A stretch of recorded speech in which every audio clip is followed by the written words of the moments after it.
primeros 10 versículos de este capítulo dice: Después, pasado 14 años, subí otra vez a Jerusalén con Bernabé, llevando también conmigo a Tito.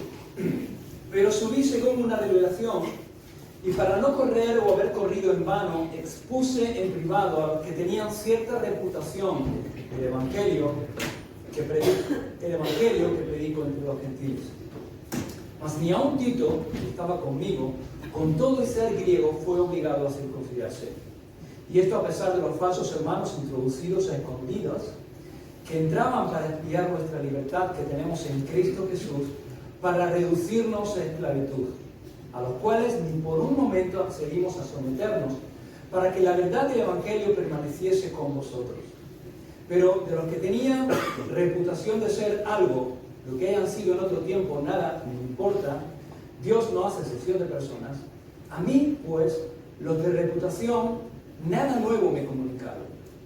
Antes, por el contrario, como vieron que me había sido encomendado el Evangelio de la incircuncisión, como a Pedro el de la circuncisión, pues el que actuó en Pedro para el apostolado a la circuncisión, actuó también en mí para con los gentiles, y reconociendo la gracia que me había sido dada, Jacobo, Cefas y Juan, que eran considerados como columnas, nos dieron a mí y a Bernabé la diestra en señal de compañerismo, para que nosotros fuésemos a los gentiles y ellos a la circuncisión. Solamente nos pidieron que nos acordásemos de los pobres, lo cual también procuré con diligencia hacer. Pues este es el texto en esta mañana. Vamos a orar, vamos a pedir al Señor nos bendiga. Padre, te adoramos, Señor, y te bendecimos. Padre, te doy gracias. Estoy agradecido de poder estar en tu casa y agradecido de poder abrir mis labios y expresar a través de nuestros cánticos nuestra adoración, nuestra gratitud a ti, por lo que tú eres, por lo que tú has hecho en cada uno de nosotros. Y estoy agradecido también esta mañana de poder abrir tu palabra. Y te pedimos, Señor, que tú nos hables a través de ella. Señor, dame tu gracia, Señor, dame tu denuedo, Señor, tu unción, Señor, para que tu palabra sea expuesta con claridad, Señor, en esta mañana, Señor, y damos, Señor, oídos para oír. Damos un corazón para recibir y abrazar aquello que tú quieres hablarnos en esta mañana por tu Espíritu Santo. Señor, y que en todo tu nombre sea exaltado. Tú eres el centro de nuestra vida, tú eres el centro y la razón de este lugar y de esta reunión. Señor, y de ti queremos darte toda la gloria y toda la honra. Te lo pedimos, Señor, en el bendito nombre de tu Hijo amado, Jesús. Amén.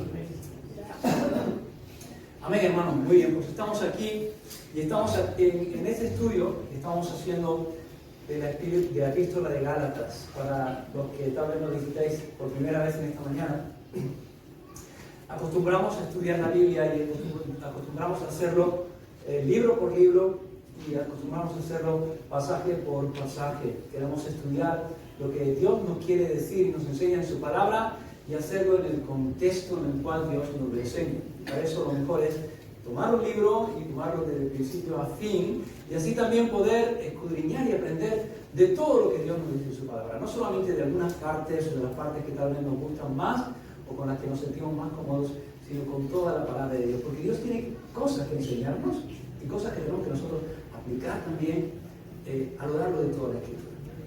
Y estamos en el estudio de esta epístola, la epístola a los Gálatas, que es una carta que Pablo está escribiendo no a una iglesia, sino a un grupo de iglesias que estaban situadas en una región que en aquel tiempo se conocía como la provincia de Galacia, y donde en el sur de esa provincia Pablo había hecho su primer viaje misionero juntamente con Bernabé, y allí ellos habían fundado una serie de iglesias, en la ciudad de Siria, Iconio, Listra, Derbe, y después de fundar esas iglesias y de afirmar esa iglesia, dejaron establecidos ancianos, pastores, y salieron de allí. Pero después de su partida, llegaron a esas mismas iglesias unos maestros judíos, probablemente de Jerusalén, que aparentemente eran cristianos, y estos maestros judíos hicieron dos cosas.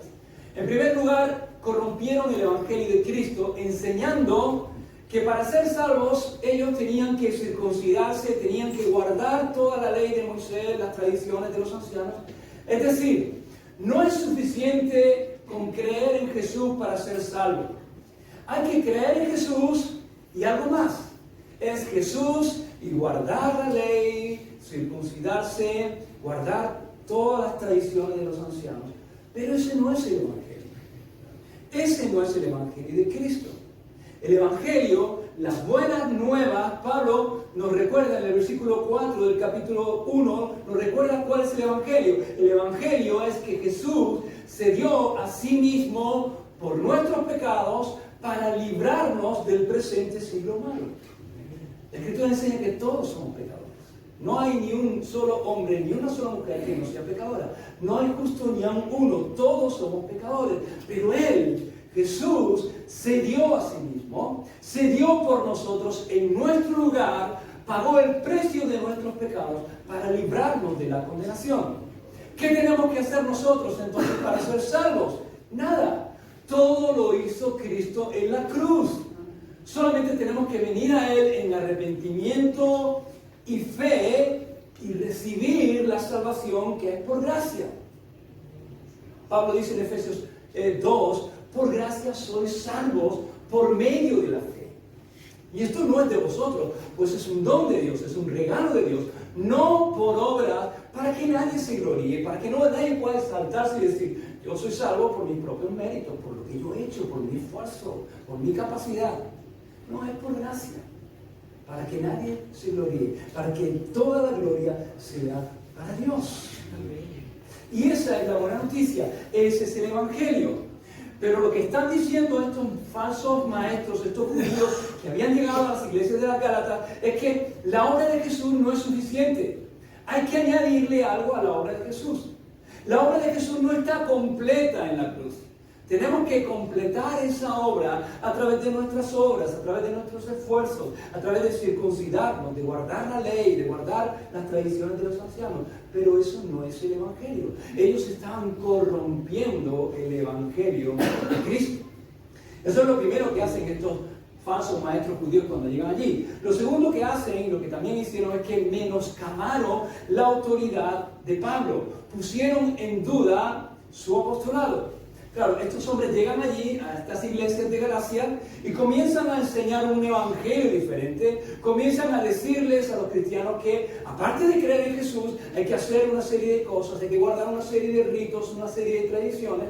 Y claro, los hermanos comienzan a decirle, bueno, pero Pablo ha estado aquí, está predicando el evangelio y Pablo no nos ha dicho que tuviéramos que hacer nada de esto para ser salvos. ¿Y qué contestan ellos? ¿Quién es Pablo? Pablo no es un apóstol de Jesús. Pablo no es un verdadero apóstol del Señor Jesús. Los verdaderos apóstoles están en Jerusalén. Y nosotros venimos de Jerusalén y este es el verdadero evangelio. Entonces Pablo, en el capítulo 1, lo que Pablo ha venido haciendo es defender estas dos cosas. Pablo está defendiendo su ministerio como verdadero apóstol de Jesucristo, y Pablo está defendiendo el evangelio que predica como el verdadero y único evangelio de Jesucristo. Y en el versículo 1 del capítulo 1, Pablo comienza defendiendo su ministerio, comienza diciendo Pablo, apóstol. Primero dice su nombre, después establece su autoridad. Yo soy Pablo, pero yo soy apóstol. Y la palabra apóstol significa enviado. Yo soy un enviado, y dice Pablo, no de hombres. No soy enviado por ningún hombre, por ningún grupo de hombres, ni por hombres. Yo no soy apóstol por mi propia voluntad, ni por la voluntad de ningún hombre, sino por Jesucristo. El mismo Jesús con el cual yo tuve un encuentro en el camino de Damasco, el mismo Jesús que me salvó y me transformó, ese mismo Jesús es el que me llamó a ser apóstol, ese mismo Jesús es el que me envió a los gentiles. Y en los siguientes versículos, a partir del versículo 11, Pablo lo que hace es defender el evangelio. Dice, mas os hago saber, hermanos, que el evangelio anunciado por mí no es según hombre, pues yo ni lo recibí ni lo aprendí de hombre alguno, sino por revelación de Jesucristo.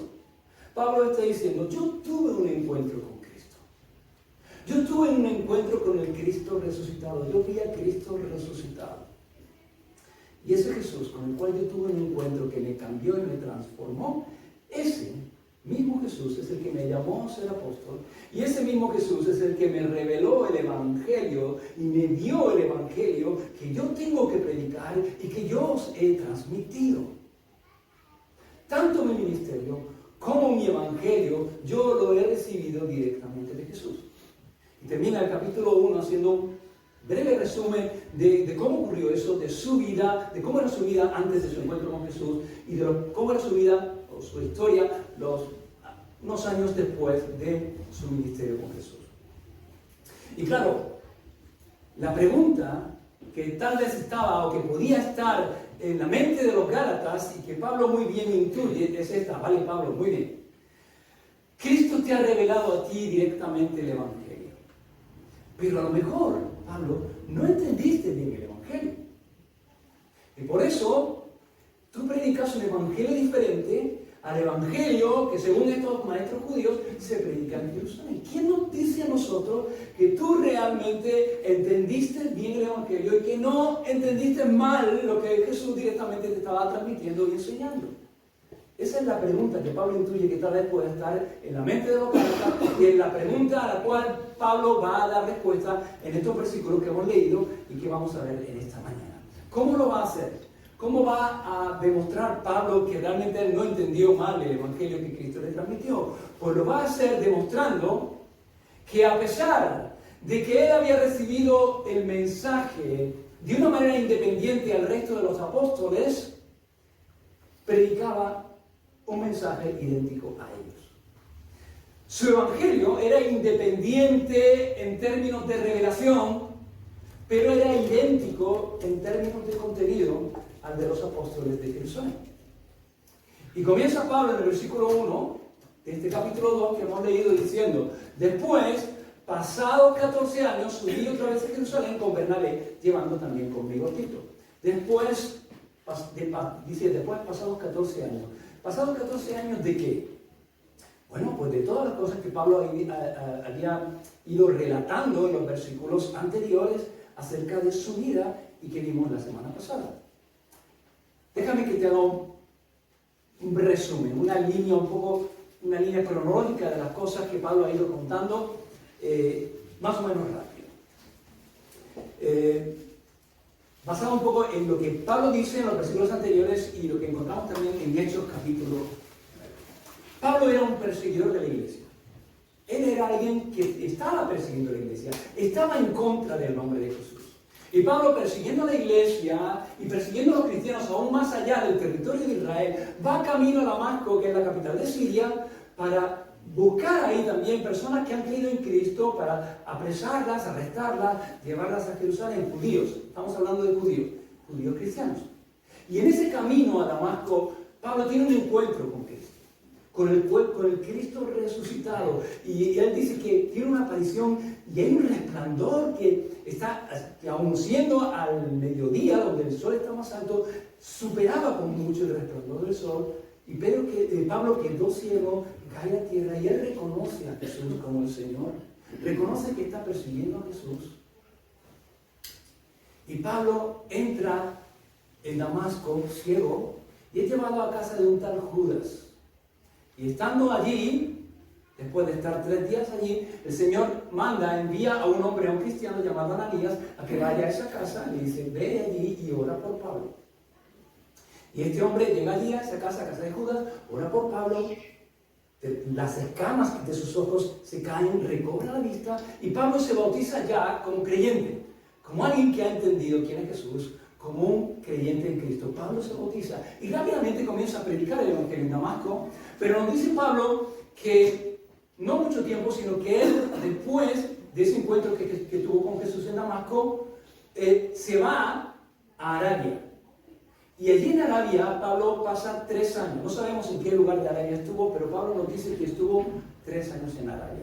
Después de estar 3 años en Arabia, Pablo de nuevo vuelve a Damasco y comienza a predicar el Evangelio con sabiduría, con denuedo de Dios, de tal manera que los judíos no pueden resistir la sabiduría de Pablo. Y cuando las personas se sienten impotentes para rebatir, lo que echan mano es de la violencia. Y entonces deciden matar a Pablo. Pablo. Los judíos hacen un complot para matar a Pablo, los cristianos se enteran y entonces Pablo tiene que escapar. Y no puede escapar por la puerta porque los judíos están vigilando la puerta, sino que los cristianos lo que hacen es que lo colocan en una especie de cesta y lo bajan por el muro. Y Pablo escapa y llega a Jerusalén.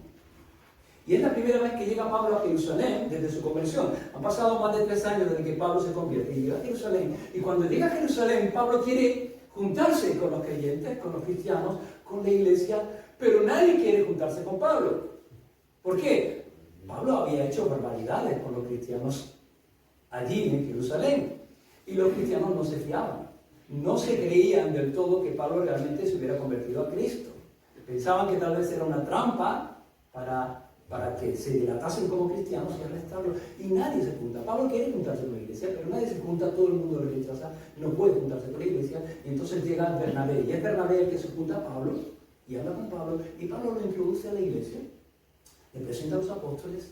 Y una vez que ya está introducido en la iglesia, Pablo comienza a predicar el evangelio también en Jerusalén. Y lo hace con el mismo ímpetu, con el mismo denuedo, con la misma sabiduría. ¿Y qué ocurre? Porque los judíos, ahora no de Damasco, sino de Jerusalén, deciden: a este hombre hay que quitarlo del medio, vamos a matar a Pablo. Y la iglesia se entera, y entonces lo que hace es que toma a Pablo y lo lleva hasta Cesarea, y desde Cesarea lo envían a Tarso. Pablo era de allí, lo envían a su casa. Pablo, vete a tu casa.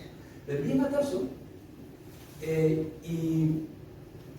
y allí está, en Tarso, y en Gálatas, en el capítulo 1, versículo 21, dice Pablo: después fui a las regiones de Siria y Cilicia. Cilicia, la capital de Cilicia era Tarso, ¿vale?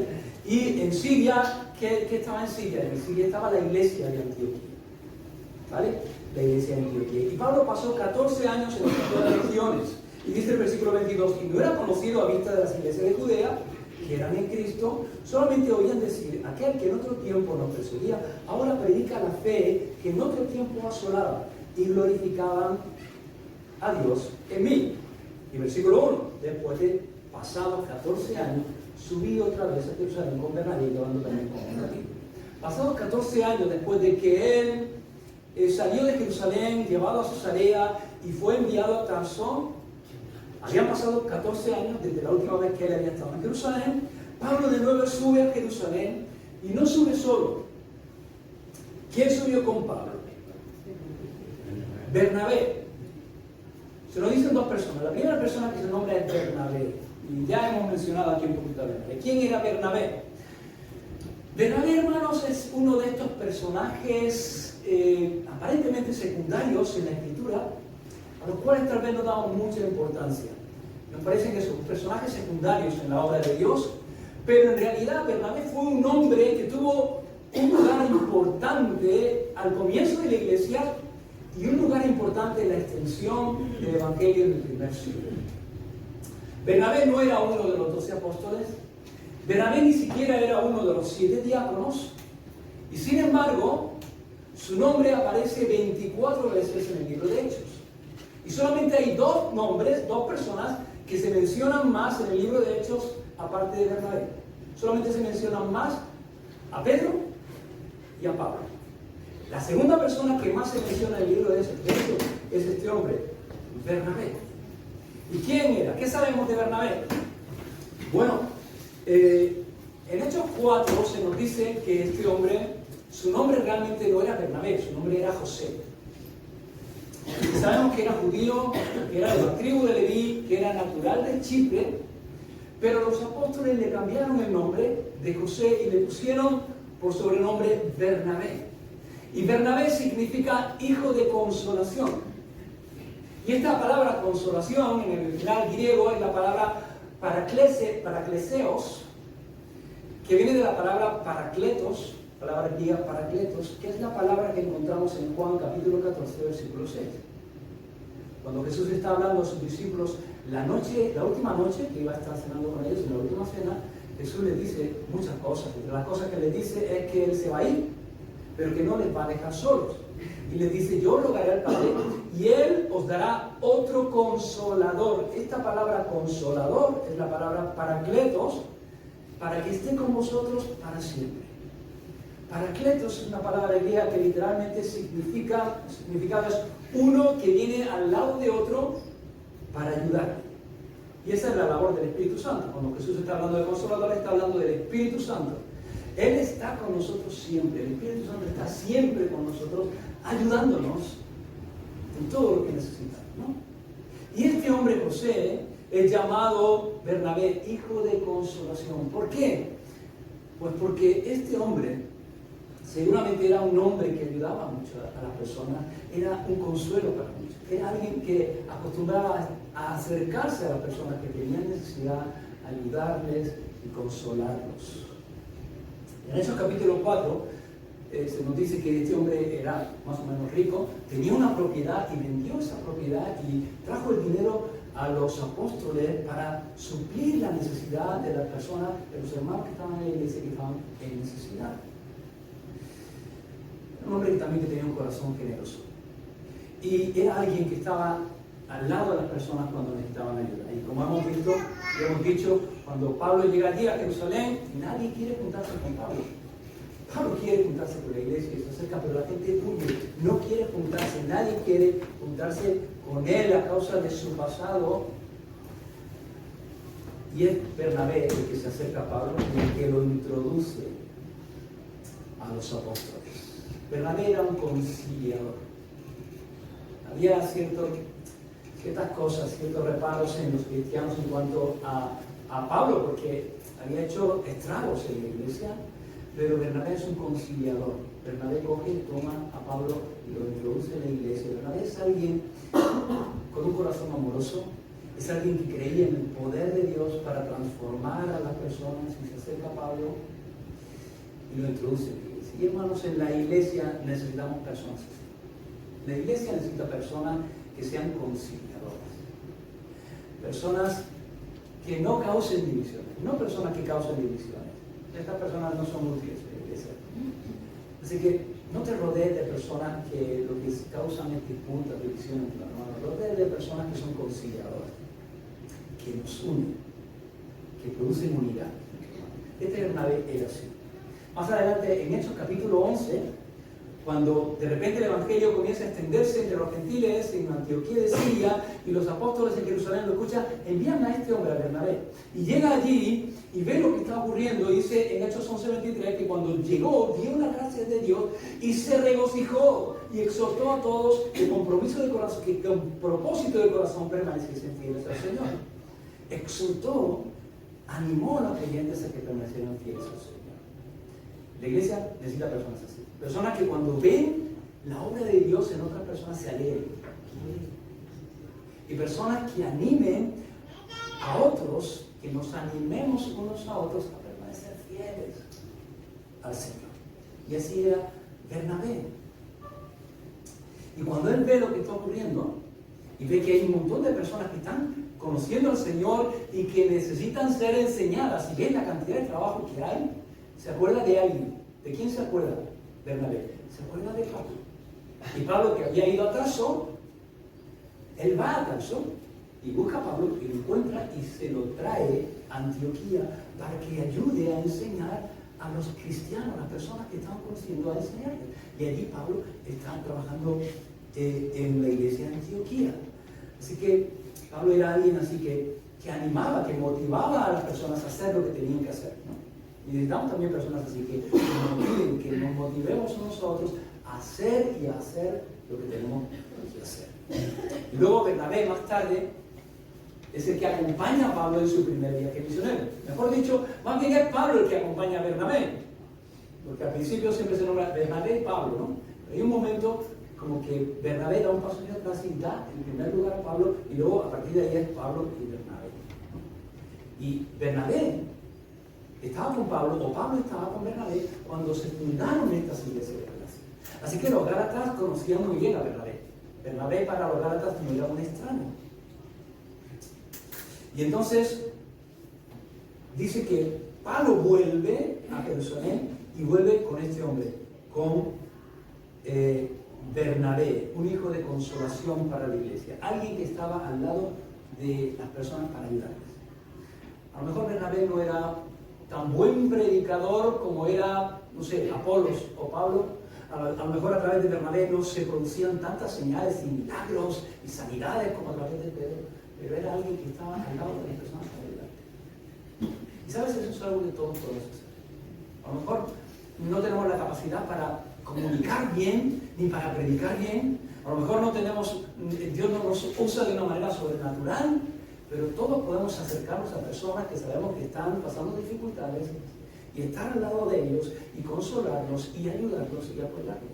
El ministerio de Bernabé es un ministerio en el cual todos podemos entrar y todos deberíamos entrar.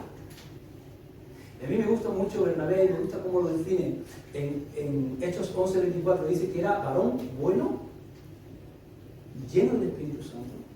Este hombre era movido, controlado por el Espíritu Santo y lleno de fe. La segunda persona que menciona es Tito. ¿Quién era Tito?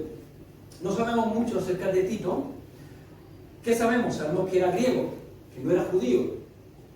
Era gentil, no era un judío, sino que era griego. Pablo lo menciona varias veces en sus cartas y también aparece en Hechos como un colaborador suyo.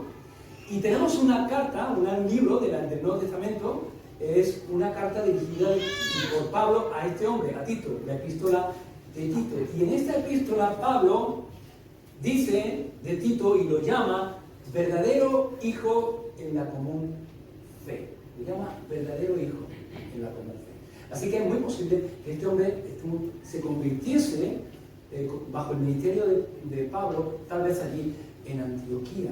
Pero era un hombre de plena confianza de Pablo. Era alguien en que Pablo tenía plena confianza.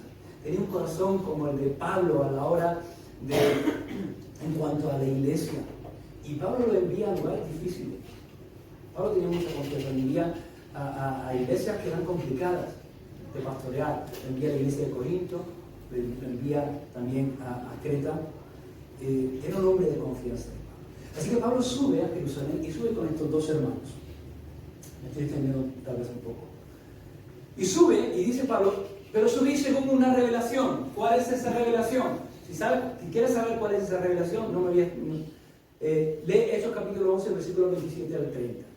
Allí llegan unos profetas y entre los profetas llega un tal Ágabo y da una profecía y predice que va a venir una gran hambre en ese territorio, la cual vino en tiempos de Claudio, y entonces lo que hace la iglesia de Antioquía es que levanta una ofrenda para ayudar a los hermanos de Judea, que tal vez eran los que estaban económicamente peor, y entonces levantan una ofrenda y entonces envían a Pablo y a Bernabé con la ofrenda a Jerusalén. Y entonces Pablo dice, subí de nuevo después de 14 años a Jerusalén, pero subí según una revelación. Y para no correr o haber corrido en vano, expuse en privado a los que tenían cierta reputación, los que eran reconocidos como dirigentes de la iglesia, el evangelio que predico entre los gentiles. Pablo aprovecha esa visita para hablar con algunos de los apóstoles y ancianos de la iglesia y él expone el evangelio que predicaba entre los gentiles. Hermanos, Pablo era alguien, como él mismo ha manifestado, que recibió de Cristo mismo el evangelio que predicaba. Él no necesitaba permiso de nadie para predicar el evangelio. Fue un encargo directo de Dios hacia él. Él no necesitaba el permiso de nadie, pero al mismo tiempo Pablo sabe que la iglesia es importante. Pablo sabe que la iglesia es la iglesia de Cristo. Y que de alguna manera la iglesia representa a Cristo aquí en la tierra mientras Él está en el cielo. Muchas veces Pablo habla acerca de la iglesia como el cuerpo de Cristo. La iglesia es el cuerpo de Cristo y todos y cada uno de nosotros somos miembros de ese cuerpo de Cristo. Todos nos necesitamos unos a otros. Y Pablo sabe que él como cristiano, por mucha revelación que haya recibido de Cristo de una manera directa, no puede vivir independiente de la iglesia. Bueno, somos cristianos y somos individuales, cada uno somos diferentes, cada uno tenemos nuestras características, pero no somos independientes, somos dependientes, nos necesitamos unos a otros, estamos en un cuerpo y cada uno tenemos una función y nuestro objetivo es la edificación del cuerpo, la edificación de uno de los otros. nos necesitamos unos a otros. Necesitamos la iglesia. No hay cristianos sin iglesia. Cristianos sin iglesia es un futbolista sin equipo de fútbol. Es un músico, es un fagot sin orquesta. Necesitamos la iglesia. Y entonces Pablo es muy consciente de esto. Y entonces, y es consciente de que nos necesitamos unos a otros, que tenemos que vivir en armonía. Y entonces él dice, bueno, a mí Dios me ha hablado, ahora yo voy a hacer lo que quiera, como quiera, cuando quiera. Él me ha hablado a mí, yo soy el llamado. Él va y él sabe que tiene que estar en armonía con la iglesia. Y por supuesto que está en armonía con la iglesia, porque si Dios es el que ha instituido la iglesia y Dios es el que le ha llamado y le ha dado un mensaje, tiene que estar en armonía. Y vamos a ver que está en armonía. Y entonces dice que él va y aprovecha ese tiempo que sube a Jerusalén para hablar con los ancianos, expone el evangelio que predica a los gentiles. ¿Para qué? Dice, para no correr o haber corrido en vano. ¿Qué está diciendo Pablo? Pablo tiene dudas del evangelio que está predicando y por eso le pregunta, a ver, oye, ¿vosotros qué es lo que predicáis? ¿Tiene alguna duda acerca de que el evangelio que está predicando es el verdadero evangelio? No. Porque él recibió ese evangelio directamente de Jesús. ¿Está buscando la validación teológica de los apóstoles? No. Tiene la validación de Cristo. Pablo no está hablando con los apóstoles y está diciendo, exponiéndole el evangelio que predica para recibir de alguna manera la aprobación. No tenía duda en cuanto al evangelio que predicaba, porque lo había recibido de Cristo. Entonces, ¿qué quiere decir esto de Pablo que dice, para no correr o haber corrido en vano? Pues para que el trabajo que él y Bernabé estaban haciendo entre los gentiles no fuese en vano. ¿Y cómo podía ser en vano? O si ocurría lo que había ocurrido en Gálatas, lo que luego más tarde ocurrió en Gálatas. ¿Y qué es lo que ocurrió en Gálatas? Porque ellos llegan, predican el evangelio de la gracia, de la sola gracia, de la libertad que tenemos en Cristo, y luego llegan otros y comienzan a predicar un evangelio de la gracia más la ley, y otra vez, sometidos a la esclavitud de la ley de la cual nos ha hecho libre Cristo. Y entonces su trabajo era destruido y su labor en vano. Y aquí hay un salto. La línea de pensamiento en el pasaje pega un salto al versículo 6. Luego vamos a volver otra vez al versículo 3, pero hay un salto. Llega y expone para no correr en vano el evangelio que predica. Versículo 6 dice, y a mí, Pablo, a mí los de reputación, es decir, los apóstoles, los ancianos, los líderes de Jerusalén, nada nuevo me comunicaron. Y parece que esto es como un poco pedante de parte de Pablo, ¿no? Como diciendo, a mí nada. Pablo no está diciendo que él no pudiera aprender nada de los apóstoles, ni que los apóstoles le pudieran enseñar algo. Lo que Pablo está diciendo es que, en cuanto al mensaje del evangelio, no le comunicaron nada nuevo, no le comunicaron otra cosa que lo que él predicaba ya antes. El evangelio que Pablo predicaba era el mismo evangelio que predicaban los apóstoles en Jerusalén. ¿Cuál era el evangelio que predicaban los apóstoles? ¿Cuál era el evangelio que predicaba Pedro? Acompáñame a Hechos capítulo 15, versículo 4 al 11. El contexto es que llegan a Antioquía estos hombres, estos que habían llegado a Gálatas, llegan a Antioquía y llegan predicando lo mismo, y entonces hay una disputa ahí y dicen, vamos a Jerusalén, vamos a hacer un concilio y vamos a aclarar esto. A ver si los gentiles se tienen que circuncidar y tienen que guardar la ley o no. Y entonces llegan a Jerusalén, Hechos capítulo 15, versículo 4, y dice, y llegados a Jerusalén, Pablo y Bernabé, una delegación que venía de la iglesia de Antioquía, que era una iglesia mayoritariamente gentil, es decir, que no eran judíos, fueron recibidos por la iglesia de Jerusalén y los apóstoles y los ancianos, y refirieron todas las cosas que Dios había hecho con ellos. Pero algunos de la secta de los fariseos que habían creído se levantaron diciendo, es necesario circuncidarles y mandarles que guardan la ley de Moisés. Ahí estaban también este grupo de los judaizantes, ahí estaban en Jerusalén. A los gentiles hay que circuncidarlos y hay que mandarles que guardan la ley. Y se reunieron los apóstoles y los ancianos para conocer este asunto. Y después de mucha discusión, Pedro se levantó y les dijo, varones hermanos, vosotros sabéis cómo hace ya algún tiempo que Dios escogió a los gentiles y que los gentiles oyesen por mi boca la palabra del evangelio y creyesen. Pablo fue el que le predicó por primera vez a un gentil, a Cornelio, Hechos capítulo 10. ¿Vale? Y Dios, dice, que conoce los corazones, les dio testimonio a los gentiles, dándoles el Espíritu Santo lo mismo que a nosotros. Y ninguna diferencia hizo entre nosotros y ellos.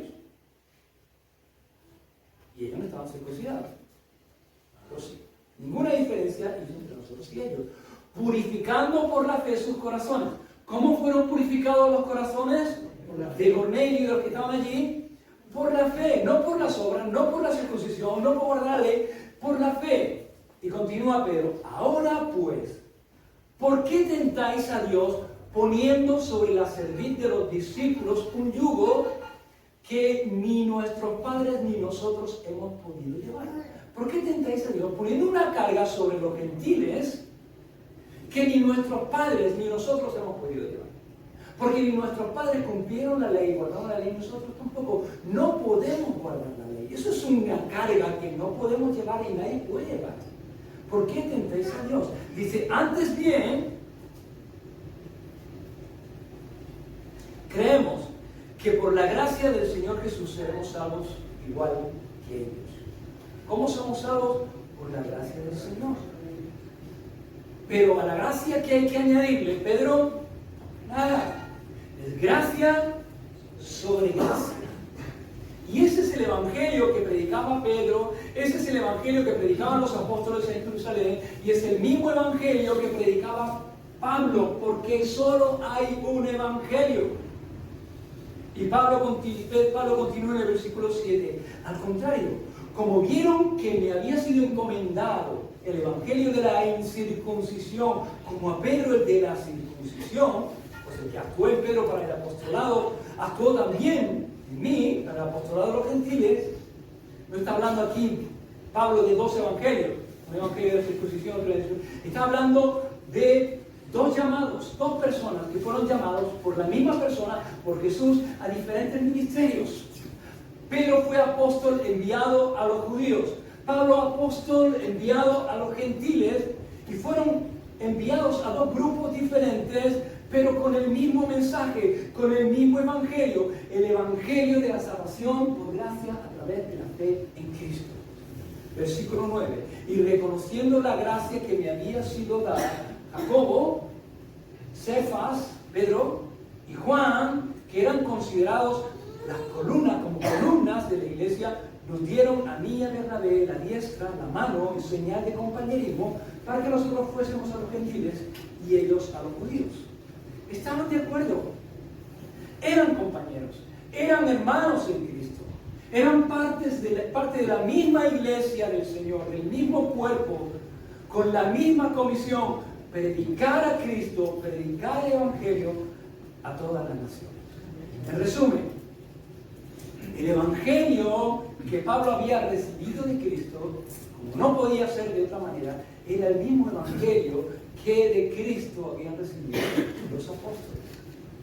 Era el evangelio de Cristo, el evangelio que el Señor había encomendado a su iglesia. Solo hay un evangelio, y el evangelio es el poder de Dios para la salvación a todo aquel que cree, al judío y al griego.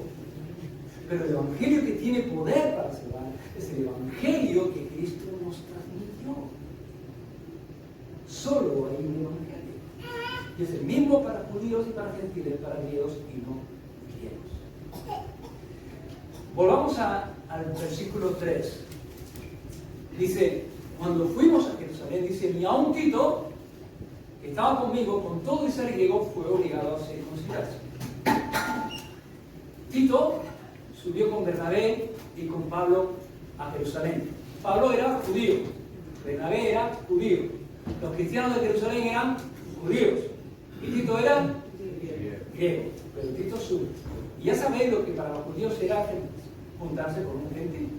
Yo no sé cómo se sentiría Tito, pero seguramente se sentía un poco como, no sé, tal vez como alguien con la camiseta del Madrid en medio del Camp Nou, ¿no? Un poco raro, un poco desubicado. ¿Qué hago yo aquí, no? Todos judíos, yo aquí, griego. Pero Pablo dice, con todo, Tito, con todo y ser griego, no fue obligado a circuncidarse. ¿Por qué dice eso Pablo? ¿Por qué dice y señala Tito cuando subimos a Jerusalén, a pesar de que sea griego como vosotros, soy griego, no soy judío, no fue obligado a circuncidarse? ¿Por qué lo dice? Porque eso era lo que los falsos maestros judíos que habían llegado allí querían obligar a hacer a los cristianos de Galacia. Ellos estaban diciendo, tenéis que circuncidaros, tenéis que guardar la ley. Si tú quieres ser salvo, tienes que ser cristiano. Pero si tú quieres ser cristiano, primero tienes que ser judío. Porque todas las promesas, todos los dones de Dios son para el pueblo judío. Entre esos dones está la salvación. Así que para ser salvo, primero hay que ser judío. Y luego creer en Jesús y entonces ser salvo. Y para ser judío, tienes que circuncidar. Tienes que tener la señal del pacto. Eso es lo que ellos están obligando a los gálatas. Y Pablo dice, mira, Tito vino con nosotros, que era griego. Y Tito, con todo ese ayuno, no fue obligado a circuncidarse en Jerusalén, porque lo hablamos y vimos que no era necesario.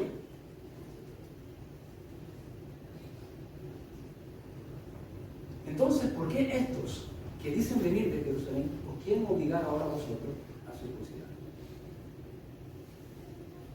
¿Por qué razón esos falsos maestros judíos que dicen de venir de Jerusalén nos dicen ahora que los quieren obligar a vosotros a circuncidaros?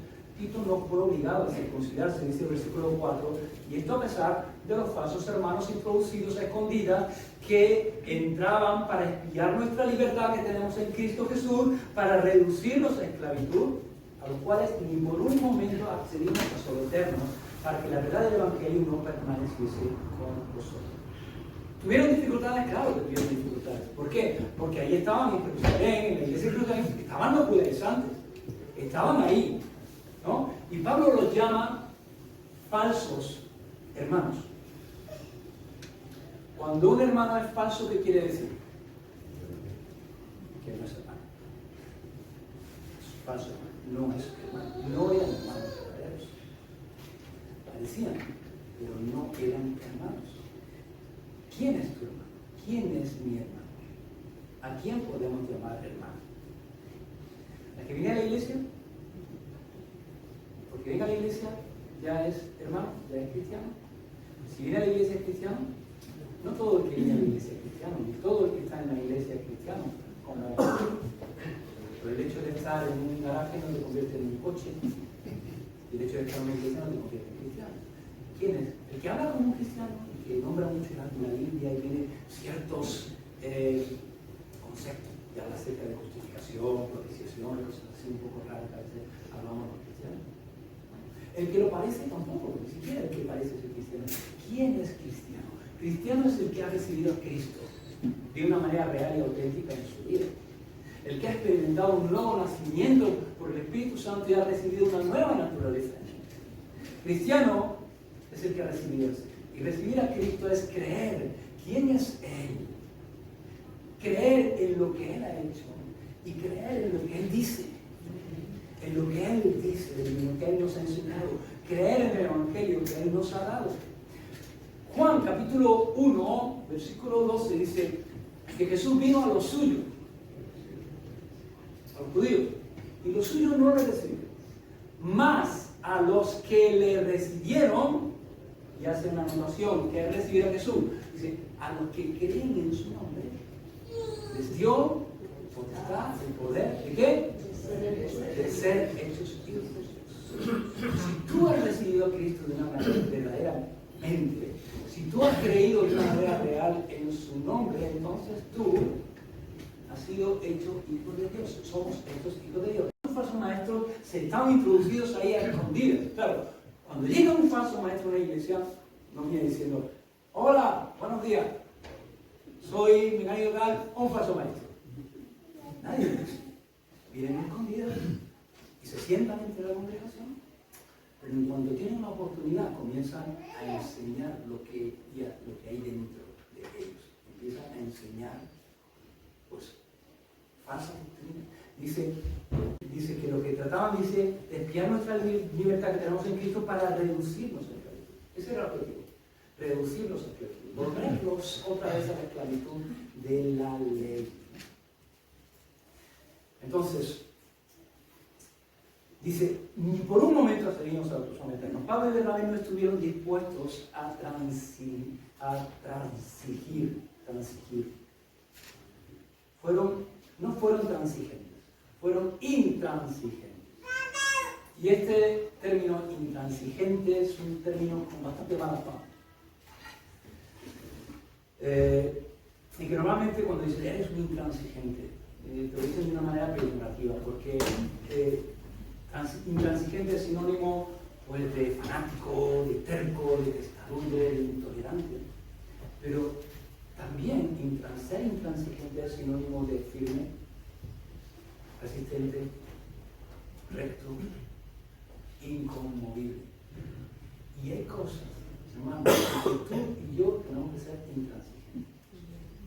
Hay cosas en las que tenemos que permanecernos y mantenernos firmes, inconmovibles, no movernos ni un ápice de ciertas cosas. Pablo dice a Timoteo, en 1 Timoteo capítulo 3, versículo 15, dice, te escribo estas cosas para que citados sepas cómo debes conducirte en la casa de Dios, que es la iglesia del Dios viviente, columna y baluarte de la verdad. Y Pablo dice esto a Timoteo, que está en Éfeso, que era una ciudad donde había muchas columnas y donde había un templo muy famoso en todo el mundo, que era el templo de Diana. Y dice que la iglesia es columna y baluarte, y son dos cosas. Era una columna. La columna era como un pedestal muy alto, donde al final de la columna se ponía una imagen, o un personaje importante o un dios. ¿Habéis visto alguna vez? Eso es una columna. ¿Un baluarte qué es? Un baluarte es lo que nosotros muchas veces entendemos como una columna, es donde se sostiene un edificio. Y la Biblia dice que la iglesia, y tú y yo somos la iglesia, no es cuatro paredes, la iglesia debe ser columna y baluarte. Tú y yo como cristianos, como iglesia, tenemos que levantar en alto la verdad. La verdad tiene que ser conocida. Este mundo necesita conocer la verdad. La verdad es Cristo. Y tú y yo tenemos la misión de anunciar a Cristo y levantar a Cristo. Pero tenemos que ser más, dice que tenemos que ser baluarte de la verdad. La iglesia tiene que sostener la verdad. Y tiene que sostener la verdad contra viento y marea. Tiene que sostener la verdad a pesar de los menosprecios, de las burlas que a veces podamos soportar, a pesar de la oposición de dentro o de fuera. Tenemos que mantener, tenemos que sostener la verdad del Evangelio. No podemos ser transigentes. No podemos doblegarnos, no podemos mutilar el mensaje. El mensaje puede gustar más o menos a la gente, pero es el mensaje que tenemos. No podemos dulcificarlo, no podemos mutilarlo, no podemos quitarle, no podemos añadirle, porque eso es transigir. Y cuando le quitamos al mensaje o le añadimos el mensaje, estamos quitándole el poder para salvar. No podemos hacer. No podemos. El Evangelio es Jesús, el Evangelio es Cristo muriendo en la cruz, en nuestro lugar, y es suficiente, hermanos. Suficiente para reconciliarnos con Dios, suficiente para salvarnos. Cualquier doctrina que quiera añadir algo a la cruz es una falsa doctrina. Si te viene alguien y dice, sí, es Jesús, es la cruz, es el Evangelio, más obras. Vamos a hacer buenas obras. Es Jesús, más guardar los mandamientos. Es el Evangelio, más la ofrenda todos los domingos, los diezmos. Es el Evangelio más guardar el día de reposo. Es el Evangelio más el bautismo. Es el Evangelio de Eso es una falsa doctrina. Estamos añadiendo lo de Cristo. No podemos añadirlo. Todas esas cosas son frutos, son evidencias de la salvación, pero no es el origen de la salvación. El origen de la salvación es Cristo y su cruz. Y claro, si nosotros hemos experimentado el amor de Dios y la salvación, esas cosas van a salir como un fruto. Vamos a hacer buenas obras, vamos a comportarnos de una manera diferente, vamos a guardar los mandamientos, vamos a venir a la iglesia, nos vamos a bautizar porque es un mandato del Señor y queremos obedecer al Señor, pero son frutos, no es el origen. El problema no está en estas cosas, el problema no está en los mandamientos, en circuncidarse. Si quieres hacer esas cosas, puedes hacerlo, no hay nada más en ello. El problema está en poner nuestra confianza en esas cosas para nuestra salvación. Es decir, que esas cosas son necesarias para la salvación. Porque no lo sé, no son. No es el Evangelio. El Evangelio es Cristo, entregando su cuerpo, partiendo su cuerpo para nuestra salvación. Es Cristo derramando su sangre para la limpieza de nuestros pecados. Y es lo que vamos a recordar ahora, a compartir. Vamos a orar, hermanos. Una misma visión para un nuevo siglo, una generación que levanta a Cristo y se une en oración, clamando por España. Nuestras posesiones, nuestros corazones pertenecen al Señor de señores, no importa el precio, salva nuestra España. Las barcas y las redes